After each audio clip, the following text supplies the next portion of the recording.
хэн нэгэндээ харилцах үед нүрийн хувирал, үг хэллэг, биеийн хилэмж, мөн дуу хоолойны өнгө гихчлэн маш олон төрлийн мэдээллийг хүлээн авч байдаг. Ийм олон төрлийн мэдээллийг хүлээн авч мөн хажуугаар нь хариу сэтгэл хөдлөл гаргах үед тархинд аль нэг хэсгийг нь дутуу хүлээн авч анзаарахгүй байх тохиолдол бий болдог юм. Харилцааны явцад бусад хүмүүсийн санаа бодлыг ойлгож, мэдрэх нь өнөө үед мөн цаашид дэлхийн хэмжээний бизнесийн орчинд амжилттай ажиллахад нэгэн чухал үзүүлэлт болох юм. Хэдийгээр харилцаанд царайны хувирал, биеийн хилэмж нь тухайн хүний сэтгэл хөдлөлийг илүү илэрхийлдэг боловч тэр хэмжээгээр хийсвэр байх магадaltaйг Йелийн их сургуулийн менежментийн салбар сургуулийн туслах профессор Майкл Краус хэлжээ.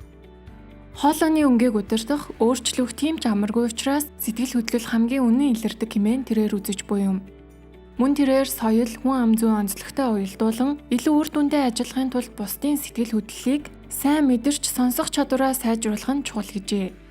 American Psychologist сэтгүүлээс хийсэн судалгаанд бэсэг бүлэг найзууд онлайнаар холбогдсон бие биедээ хоч нэр өгч маргаж буйг оролцогч нар ажиллах аргаар дуу хоолой болон царайны хувирлаар хүний сэтгэл хөдлөлийг хэрхэн таамаглах тухай дүгнэлт гаргажээ.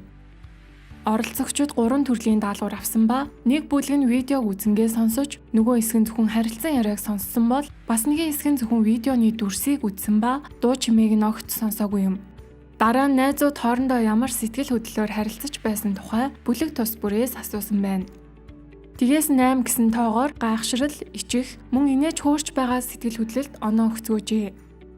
Үр дүнд нь дүрс бичлэгийг үзэлгүй зөвхөн харилцан яриаг сонссон бүлгийнхэн найзуудын сэтгэл хөдлөлийг илүү нарийн сайн тодорхойлж чадсан байна.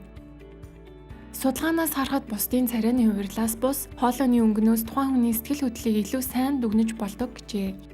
Сонсох чадвар мөн дуу хоолойных нь өнгөнөөс тухайн хүний сэтгэл хөдлөл илэрхийлэх гэсэн зүйлийг нь ойлгох нь ажлын талбар чухал чадваруудын нэг юм. Мөн менежментийн түвшинд ажиллагчдын хувьд ажилчдынхаа сэтгэл хөдлөл уур бухимдалтай байгаа эсэхийг анзаарч мэдрэх, эсвэл шинэ бизнесийн хамтрагч хайх шаардлагатай болсон эсэхийг таамаглан мэдхэд тустай юм.